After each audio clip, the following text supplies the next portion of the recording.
This is the AdHero Podcast, the podcast that reveals marketing tips, trends, and techniques by industry experts, insiders, and influencers. For years, AdSymble has helped businesses develop and launch campaigns to amplify their message, establish authority, and earn their lion's share of the market. This podcast will help you design and supercharge your plan to make an impact with valuable lessons you can apply in your business today. To get more information or start now, visit adsymbol.com. That's AdSemble.com. Let's get started. Welcome to the AdHero Podcast. My name is Gino Giovanni. And I'm Matthew Livieri. And we are your personal ad heroes. Woo! And this is our final taping in the old Watchtower Studios. That's We'll right. be transitioning to the new Watchtower Studios because we're always making upgrades here at the AdHero Podcast. We're going to have to document that too. Yeah, that'll be fun. That'll be a little behind the screens action. Oh, there you go. There you go. Today, though, today's show we'll be talking with Zak Cadena. Zak Cadena. Cadena. Cadena. It even has a D in it. Yeah, I know. All right, do you want to pause and run No, it I back? don't. I want to keep going. All right. Because Just do a quick. people like the screw-ups. Yeah, but okay. Or Just I do say it Zak, you say Cadena. All right, there we go. Zak Cadena. Zak Cadena. There you go. Hey. All right. Sorry, Zak. We love you. Yes, we do. A TikTok creator who has gained a massive following, and he is going to reveal the secrets of how he blew up his TikTok account. Yeah, this is really awesome because if you guys recall, way back in season 2 of the AdHero podcast, episode 3, was entitled "Don't Sleep on TikTok." And, Zak didn't, and now he's making buku bucks off his content, and he's going to reveal some of those secrets on how he does that today on the episode. Super exciting stuff. But listen, before we get into that and get Zak here, Gigi, we got some business to handle over in the A block. Let's go to the A block.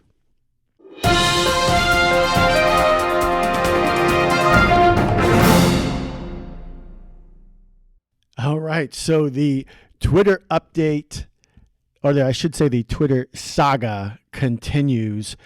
Elon Musk buying Twitter, and he's almost there, folks. He's almost there.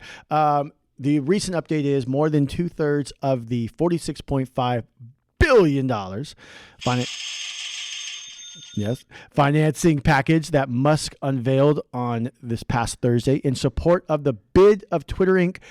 would come from the assets, with the remainder coming from bank loans secured against social media. This is all coming from Reuters, by the way. And this is actually a reverse concept. Usually it's the other way around. But what the deal was is that the banks backing Musk bid balked at providing more debt secured against Twitter, arguing that the San Francisco-based company did not produce enough cash flow to justify it. So people with this matter who are the ones reporting about this, I guess they wanted to keep themselves anonymous. There's a lot of people keeping themselves anonymous of like what's really going on with this whole deal. But like they're saying, it's not a financial thing. Elon Musk wants to take over Twitter and make it free again. Make it free again. He has some interesting ideas. I've read some of the things he wants to do with the platform if he is successful in the takeover bid. Specifically one avenue is make it more conversational, where there's more more like a group focus, kind of like Reddit, maybe a little bit, you could say. He wants to add an edit button. Something like that. Yeah. Right. And also he wants to strive to eliminate, false information. I don't know how you control that because, that's anybody can have access to make a Twitter account, except people that Twitter banned, of course, kicked off the platform. But I guess the caveat is, you'd have to have like a group of people that quickly assess a tweet and decide if it's actual information or not. Now, let me give everyone a quick example of this.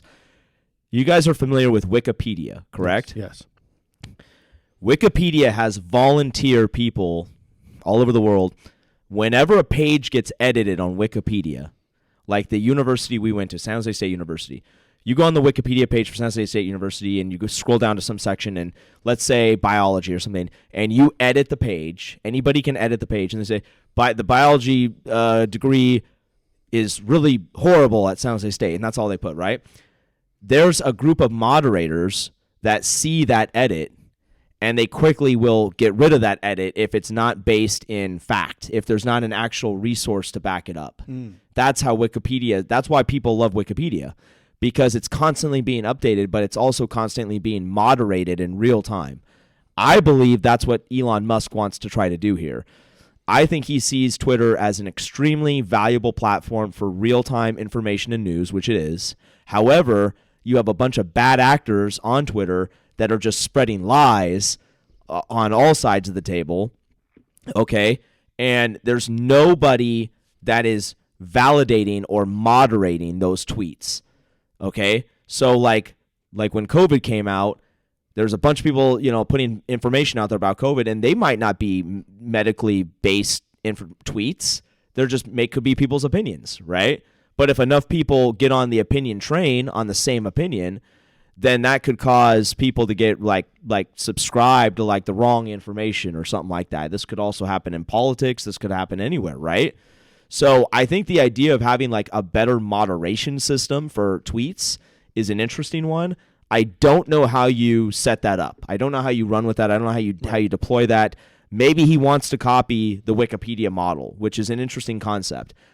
I'm not sure if that's what he has in mind, but nevertheless, all of that being said, it does not seem like the powers that be at Twitter are inclined to let him take this thing over. What's your thoughts? Well, my understanding is that it's censored like to the T, and that's why he wants to take it over.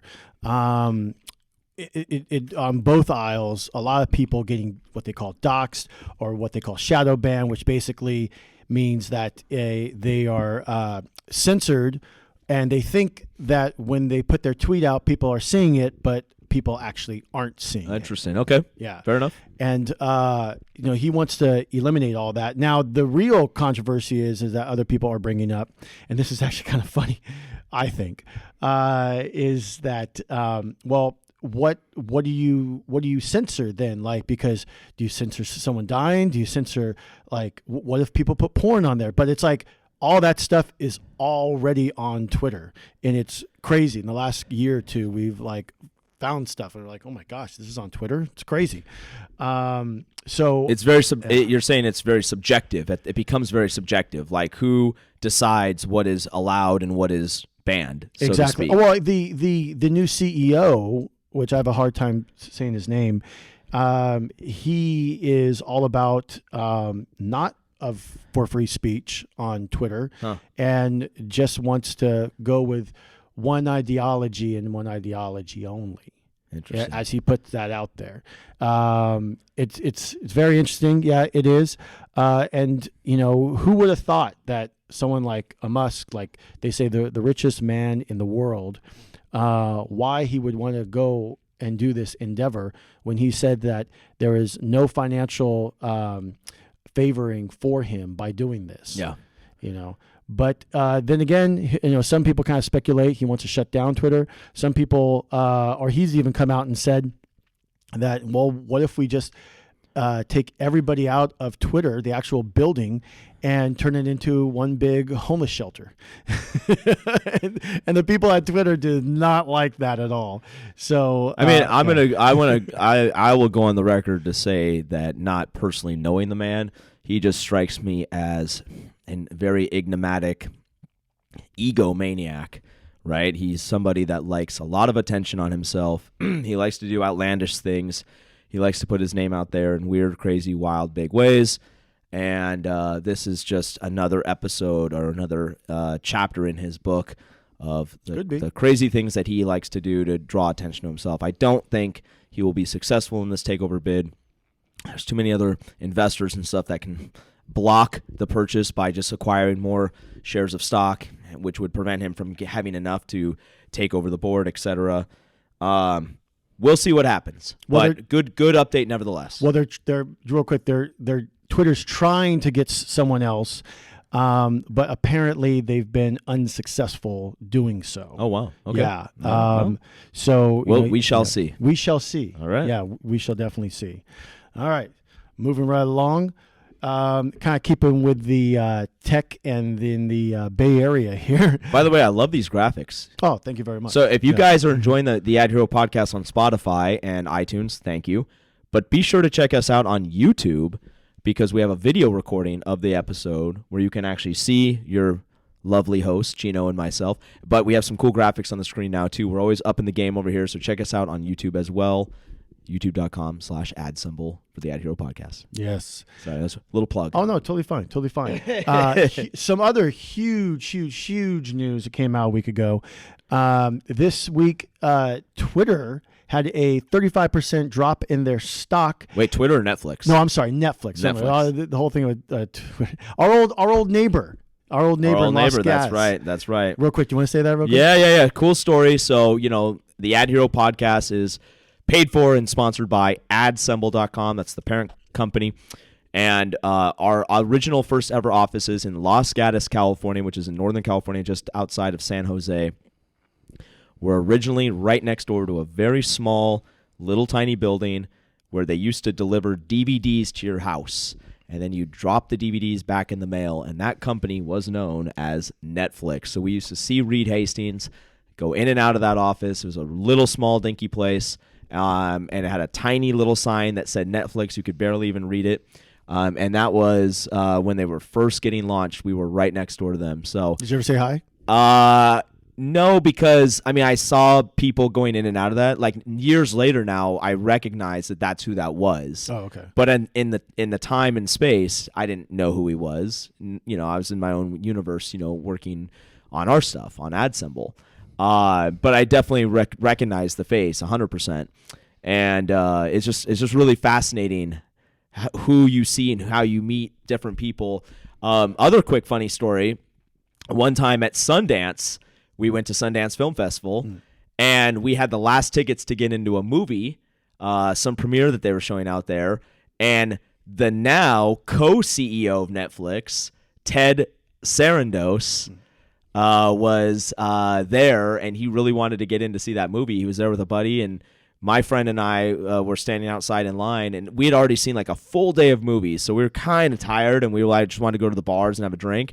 And he was like, oh man, I wish we can get into this. And so I turned around and said, oh, are you guys trying to get into this? And he's like, yeah, dude, they're all sold out of tickets. I was like, well, here you go. You can have ours. We're kind of over it. We're going to go get a beer. He's like, dude, I owe you one, man. Thank you so much. So I was like, I'm going to remember that. What's your name? And I shook his hand, and he said, oh, my name's Ted. I do, content at Netflix. This is when he was just getting started at Netflix. Wow. Now, all these years later, now he's the co-CEO. So, Ted, if you're out there listening to the AdHero podcast, hit us up, man. No, you owe us. We'll be hitting him up. Yeah, we should. We should. Remember that time? In Park City, Utah? Yeah, right? So Netflix had a earnings call about their first quarter. Yep. Drastic, horrible news for Netflix. They ended up losing around 600,000 subscribers. It was initially reported 200,000. And after they were trying to say that they added 2 million in the first quarter. And so it was an immediate dive in their stocks of 25%. It ended up being about 35%, which was equal to a wipeout of $50 billion. All these sources coming from FastCompany and Cheddar News, sources on the description as well. And this all happened in a single day. And it's very interesting. And because what they're saying is that Netflix is trying to say that their reason why is because, well, people are locked down, so not a lot of people are subscribing. And then the thing with Russia, they pulled out of Russia, so they lost a lot of subscribers there. And I think there was one more thing, but I can't find it in this right now. But well, is it to do with the password sharing? Oh, there was a password sharing as well. That's what they're all trying to say. Huh. But it's interesting because there's enough people out there that are saying something completely different. Huh. And they're saying is the content. They're not liking the content, whether it's they don't like it politically, or if you take a look at before the show, I was going through all the original content that is on Netflix. And I was looking at Rotten Tomatoes, Cinema Score, and IMDb. Interesting. And not all of them were listed. Not all the shows and movies were listed coming for 2022. But we're looking at things like Stranger Things, Umbrella Academy. All those shows, all those original content, and the real big shows people like. But like 3 out of 4 of the other shows, like the scores are like dead. They're like, people just do not like. Well, they're stretching. They're throwing stuff at the wall. They're seeing what sticks. This is why you guys need to go listen to a video I put on my personal YouTube page under Matthew Livieri, where I talk about the future of television entertainment. Twitch and TikTok and these kind of platforms is going to completely rewrite the future of all television entertainment. Okay? Because the name of the game is no longer come up with a show idea, throw it on the wall, and see if it sticks. That's the backwards old school way of doing it. Nowadays, you find individual super creative content creators like Zak, who we're about to talk to. He creates the content and he builds up a massive following of people who love it. Okay? That's the formula for success, right? So it's all about faster iteration is what I'm getting at, right? You throw something out there, see if it sticks, see if people like it quickly, and if they do, pour more gasoline on fire. That's why Cobra Kai became so popular. Awesome show. An amazing show. They tried it out on YouTube, right? A couple episodes. Correct me if I'm Actually, wrong. I think a whole season. Oh yeah, they tried it out for free a couple. Tried it for free a couple episodes. Correct me if I'm wrong. Almost like a gag, like a parody. Hey, wouldn't this be funny if we showcase what happened to Johnny Lawrence and Daniel LaRusso like all these years later? But instantly, people were like, "Oh my God, this is sick! Yeah, I want more of this." So that people are like, "Huh? Okay, let's go." Yeah, and then boom, like that was a great thing when Netflix picked that show up off of YouTube, bought it off YouTube, and fueled it with a bunch of money to make it even better. And now it's like the minute it comes out, like when the latest season came out, I binge watched that like in 2 days. I just watched all whatever it was, 10 episodes or whatever, So again, to your point, I think they have a problem right now where they had a few good hits. Now they keep trying to like just come out with content. But the problem is this is very expensive content to come out with. So they have to pour a lot of money into this content to throw it out there to see if the Netflix subscribers are going to like it. And the minute how much, just take a wild guess, how much millions of dollars do you think they have to throw at a pilot or a couple of episodes to see if it's going to stick? I mean, it could be upwards to $10 or $20 million. Probably at least. And actually, I don't even think they can only do one. I think they have to do like the whole first season, right? Yeah, because how they do it, they release a whole season. They don't do one episode at a time. So that's even worse. Right. That's even worse because on network television, they do a pilot. They only do one episode, right? To my understanding. And then they screen that episode to like a closed group of people. And if those closed group of people are like, yeah, this is really funny or this is really interesting, then they greenlight the rest of the season. Right. But Netflix is greenlighting the entire season 1, and then it's getting terrible scores on Rotten Tomatoes and all these different sites. So, with the exception of like 1 or 2, we always talk about here at Ad Symbol the law of 10%. If we want to close a sale, we have to talk to 10 people to get one person to say yes. That, on average, that's the law of 10%. It's very well known. We didn't make that up, right?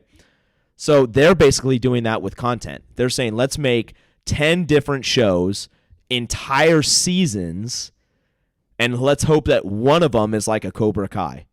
Right. I mean, that's a model for disaster, if you ask me. Yeah, I don't know how they've gotten away with it all these years. Well, because I'll tell you how I think. Right? Well, I'll tell you how I think they got away with it. They had a string of episodes that hit.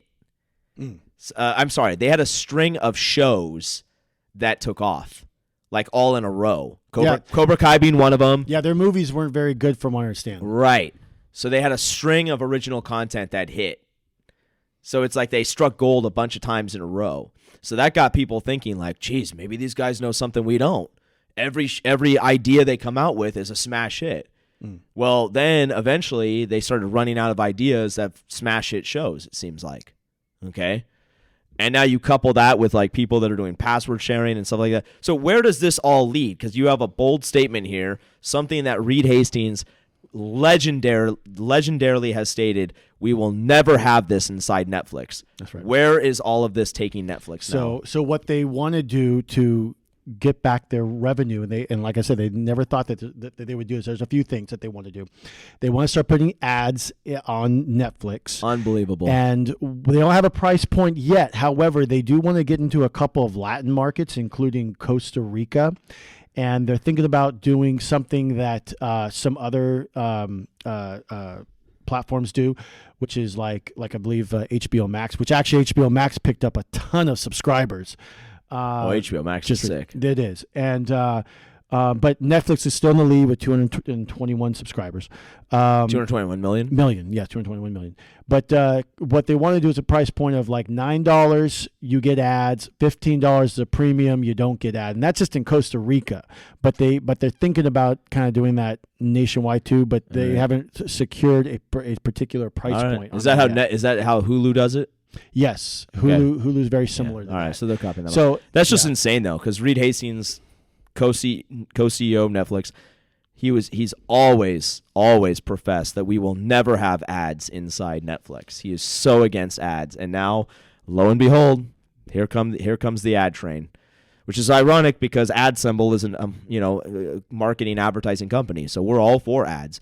But I think it's about where ads are placed. That's always been my number one thing. I'm a big supporter of advertising, clearly, obviously. But effective advertising is all about the time and the place in which the message is delivered and consumed. That's why I love outdoor advertising so much, because a billboard's purpose is to convey an advertisement message. That is what a billboard is built for, okay? When I log on to YouTube and I'm forced to watch an ad before I get to see the music video I wanted to see or the new Thor trailer, that's not YouTube's purpose. YouTube's purpose is to show me the Thor trailer or the music video. But I have to suffer through an ad, and I can't wait until it says skip ad so I can smash that skip ad button, right? So that's not YouTube's purpose. So again, advertising is best delivered where it's ideally consumed in the right environment, time, and space. I think they're going to have real problems with junking up Netflix with ads. I think it's just going to make the stock go even lower. That's my bold prediction. It could be the very end of Netflix. We all thought, oh, nothing could touch Netflix. Well, this might actually hurt them. Well, let's listen. There's a lot to unpack there. Let's see how it goes, and maybe we'll give some updates here on some future episodes. But we got a banger of a show today with Zak Cadena on. He's about to drop some crazy knowledge about TikTok. Gino, what do you say? Should we transition to the B block and bring Zak in? Yeah, let's do it. All right, let's go to the B block.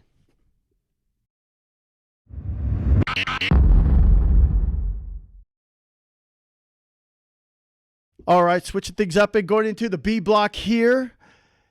TikTok extraordinaire and new to AdSemble team, Zak Cadena, joins us on the show today. First time in the AdSemble AdHero show podcast. I feel like I should have had a sound effect ready for you getting that correct. Yeah, it should be like wah wah wah. Well, yeah, the first time. In all fairness to Gino, some names are difficult to. I mean, Olivieri, people botch my name all the time. Oh, dude, I get Oliveri, yeah, which is like Sergio. Sergio. Yeah, that's like our friend Sergio. Yeah. I get Oliverio. People just throw an extra O at the end of it. No, they figure that shit out. I even had to line both those last names up a couple of times. Be like, wait a minute. I've gotten Olivier, French, Olivier, yeah. French version. Yeah. I go, oui, oui. See. But see that's how when you're like partying, you meet some women. It can happen anywhere. It can happen in business. It's happened that way too. But we got it right. That's what we got it right. All right. So what are we getting into today with Zach? Why is he on the show? And help our listening audience here, Gino, wrap their heads around the phenomenon that is becoming TikTok, or TikTok's been becoming a phenomenon. But how is Zach play a role in all of that? It's been solitary for a really long time, and so I downloaded the app probably almost a year and a half ago now, and I just started making videos to sort of catalog where I was at in my journey and how I got there, and like all of my thoughts surrounding where I'm at in any particular time. So I think it's been really beneficial for me to sort of catalog those experiences as well. And as you grew this profile, or is it called profiles on TikTok? Or Yeah, it's called... yeah. I mean, so profiles or pages or, sort of any one of those. Are you monetized? Yeah. So I think one of the really ingenious things about TikTok is that at 10,000 followers, you can sort of incentivize and monetize your content. So they have a creator fund for everybody over that threshold where the amount of likes, views, shares, comments, so on and so forth sort of calculate into a grand total of what that video makes over its lifespan. Zach, I'm curious to know, when did you, obviously there's Instagram, there's YouTube, there's a lot of places, and I'm going off the cuff here because I want to get some of this questions answered for the audience. There's a lot of places where you could have taken this journey of cataloging, or taken this content, cataloging this journey. What made you veer towards TikTok? I think really distinctively their editing software is super user intuitive. And for me, for somebody who's sort of out of the loop in technology, sometimes it can really feel daunting opening up Photoshop, for example, and seeing a whole bunch of tools that you don't necessarily understand. But TikTok makes that really easy and makes tools for editing that look complicated really simple. Interesting. Okay. And second, like kind of like a follow-up question to that. That kind of gets into the beginnings of TikTok here and the question there. But when did you start observing that the content that you were producing was starting to kind of catch on with people? Was it right away?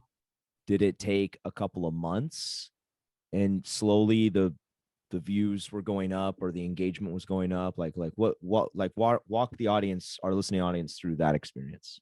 Yeah. So I think it was a somewhat gradual buildup over probably about a month and a half where wow. I picked it up, and I had one video do relatively well. It blew up to 1 million views probably within a couple weeks. No way. Nice. Yeah. And so at that point, in that sort of gradual buildup, there was also some other good content that I had published that sort of caught on when that bigger video caught on. So it started pushing out those branches as well. And I think it just took off from there. When you made the 1 million hit video, did you know that, or did you think, dang, this is pretty good, this might catch on? Or was it somewhat of a shock, like, holy crap, like this thing is racking up views? I think it's a little bit of both. Looking back on it now, I think that video really catapulted the rest of the success of my other videos as well. But just really taking an introspective look on it, it's I really didn't know what was going to happen. I was just publishing content just to publish it because I thought it looked good, right? So it was entirely selfish and about me, but people found it really relatable at that point. And I think, the editing and the wording and all of that really played into how people took it in. Well, I was really looking forward to this particular podcast episode because, as Gino touched upon, you work here with us here at AdSemble and the team on the account management side, and you do a fantastic job, all that good stuff. But this ability for anybody really, to foster and create a brand on these social platforms and pretty much become an overnight celebrity, in their own right, and develop an audience. And there's so much overlap to kind of the things that we talk to clients about all the time that are doing billboard campaigns and stuff like that. They're trying to build their brand in a similar capacity. And so anyways, I just thought like when you kind of mentioned that to us, like, oh, hey, by the way, guys, I have this massive following on TikTok. We're like, whoa, okay. We were actually just talking about we're TikTok. we're like hidden talent or hidden skill unlocked, it's like, or hidden achievement unlocked, it's like, that's cool. Like our teammates have like these awesome superpowers. And, we always make reference a lot to the MCU and comic books and stuff like that too. So Gino and I are always rapping about, mutant powers and all this kind of different stuff, because we're just big kids at heart loving comic books. So I thought that was like a cool, like hidden superpower that you have like this entire. So again, that million hit video that came pretty early on in your journey, or was that 6 months in, or? No, so that was about 6 weeks in. So about wow. A month. And so like your popularity it ebbs and flows, and like sure. That million hit video was really big for a really long time. Probably like a month and a half, where it was like continually getting a lot of views, a lot of likes, a lot of shares and things like that. And like TikTok was pushing it out via their algorithm. And within that time frame, I mean, you can come up with a million different ideas. And so my next hit video was just around the corner. Who knew? Now speaking of which, when initially getting onto TikTok, did you see it as like, oh, this is like a fun thing to do, friends are getting on it, it's the next best thing? Or were there other like things like, oh, hey, I can go this route and get monetized? Like did you want to be like an entrepreneur, or did you want to just do it for fun? Funnily enough, I had been privy to TikTok for a couple of years, and it took one day, like finally giving up, because normally I'm the last to get on the train for social medias, So it was one of those things where I was just like, you know what, whatever, I'll download it, it's fine. And then I realized that there was, an untapped market for myself to catalog my own experiences. And so I just started doing that, and it just started to catch on. And that's kind of been the love story with TikTok thus far. And I liked the format. Yeah, the editing, the fact that you bring up the editing tools is pretty interesting. I would have to agree with you. I've dabbled in it a little bit for the live streaming that I do on Twitch with the MJO Snaps handles, and that's, I mean, I have like a Matthew Olivieri account, but I don't have any content on it. But then on my MJO Snaps one, I had a moderator for my Twitch stream, and he was like capturing me playing different games and like turning them into clips. And I was immediately like so impressed with how he could decorate the clip with all this. And I asked him, I said, are you doing that like in like Photoshop? Or are you doing that like in iMovie? Or, he's like, no, dude, I do it all right in the app.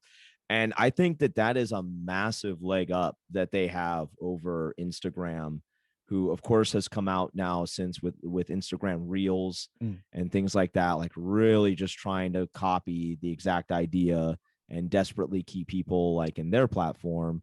Funny enough, we did an episode back, I think it was it season 2, where we said don't sleep on TikTok. Like the whole thing was about that. And so here we have Zach, who's basically a testimonial verifying that. And I also want to comment that I have another friend, and she has a similar experience to your own, in that she was posting content, and one of her videos caught on for like 1.9 million views or something like that. And when that happened, it's like her follower count went from like whatever it was, like maybe 1,000 or something like that, and it like skyrocketed to like 50,000 plus or something like that in a very short amount of time. And then every subsequent video after that was racking up like in the multiple thousands of views, some of them like in the 100,000 plus views, stuff like that. And now she's also monetized, and so I think however their algorithm is set up, I mean, I've heard this time and again, people say it's easier to get discoverability on TikTok than it is on Instagram. Would you agree with that? Like, do you have some experiences on Instagram where you're like, you could kind of vouch for that? Yeah, I haven't interacted with Instagram a whole lot. I do cross-post my content from TikTok to Instagram, but I have heard that TikTok is incredibly easy to grow on. Not to discredit anybody that like No. gets growth on TikTok or anything. It is user friendly. It is intuitive. It is really simple to just scroll your page, follow somebody from their video, so you don't have to go to their profile. You just see a video, you like it, you follow, it's a really simple 1-2 step process most of the time. Interesting. With our listening audience in mind, if someone is not on TikTok, particularly startups, entrepreneurs, should they be on TikTok and why? Yes, absolutely. If you're not sure about it and you're like, well, I don't want to get on TikTok. Yes, absolutely do it. With over 1 billion total users, I think it is arguably one of the most influential tools that you can access as anyone in those roles, as an entrepreneur, as a program manager for a startup, or something like that. It's super important to engage the community that you're gonna end up selling your product to. And so if you can get on the latest trends and you can, sort of integrate your ideas with what is currently going on in like the social world, the social media world, it gives you a really invaluable tool to add to your repertoire that I don't think a lot of people over 30 really understand. I'm gonna be honest with you. And then when it comes to a new user, how, like, let's say someone has a business and they go to you and like, okay, I just got a profile. Mm-hmm. What do I do now? I think identifying where your niche could be. So, I don't trying to think of any examples, but for example, there's Scrub Daddy. I don't know if you're familiar with the brand of, sponge. Yeah, he's got like the little happy face on him and stuff. Yeah, and turns out their TikTok advertising is incredible. It's cerebral sometimes because you're just like, why am I watching a product placement ad? But it's so funny that you just want to keep watching. So my advice would be to sort of find your niche and correlate your content that you want to publish with trends. So if you think you have a really good video, but it can't necessarily match up with a trend right now, it doesn't mean that trend won't exist at some point. So keeping your content, making sure you publish it at the right time as well. I want to interject and ask this question. Now, since it started out as, like you said, like kind of the selfish thing, hey, I'm just going to put this stuff out there. It's kind of more for me. Let's see what happens, stuff like that. And then it caught on, and then the one video went huge. Are you now more conscious about the content creation and the timing in which you drop a video? And are you do you try to just put like a lot more thought into like what the content's going to be, when you're going to drop it, sorry, last part of that question is, how much time are you now investing in the content creation? Yeah, absolutely. So all of that incredibly important. So like when you post it, important. Funnily enough, I think Tuesdays and Thursdays are some of the highest traffic days on TikTok, which means that you're going to have more of an audience for your content to get pushed out to. And so I do find myself obsessing over what is funny, what isn't funny. I'm starting to hate the sound of my own voice. Wow. I mean, join the club. Editing. Yeah. For the record, I think your voice sounds fine. Listen to it a million times. Right. Yeah, but it's incredibly important also, like the time length of your videos, when you post them, what time of the day you post them, also incredibly important. So taking all of that into account, it's a lot of effort to post a 7-second video that a lot of people don't necessarily realize. Just finish that note. Tell us, how much time do you spend now on the videos for 7 seconds? What would you say? I mean, depending on the video, probably about an hour. Wow. An hour investment for 7 seconds of entertainment. Yeah, and that's just my particular brand. Some people get away with doing a lot less than that, but I like the personal effort into it. Sounds like digital billboard ads.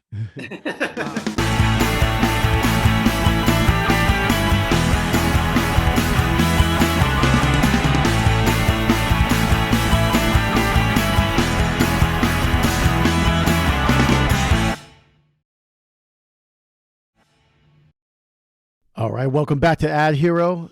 Matthew, what a great show. Glad we had Zach on. Do you have any final thoughts? Yeah, Zach just dropped some knowledge there. Wow, man. Think about that. An entire hour that he spends to make a 7-second video clip on TikTok. That is nuts. But you know what? It just goes to show you guys that if you really commit to something, you can have success. Whether you're a brand or an individual, you can find success on TikTok, just like Zach. This would be an episode that I would probably bookmark and reference several times as you guys go down your journey of launching your TikTok account. Sounds beautiful to me. All right. Follow us online at social media at AdSymbol. On our YouTube page, give us a like, a subscribe, and hit that notification bell to be notified about all future AdHero podcast premieres. And as always, don't forget to leave a comment or question below and let us know your thoughts. Also, you want to check us out on rumble.com. Rumble.com will be featuring our bonus episodes. So we appreciate you going over the Rumble, subscribing, and hit that Rumble Plus button over there as well and get us in the Rumble. For inquiries and more information about outdoor advertising, visit our site, adsymbol.com. Find the AdHero podcast on all major podcast platforms. Thank you for tuning in to the AdHero podcast. My name is Gino Giovanni. And I'm Matthew Olivieri. Oh. Beep, beep, beep. Oh, wait. Sorry. I'm late. And I'm Matthew Olivieri. Signing out.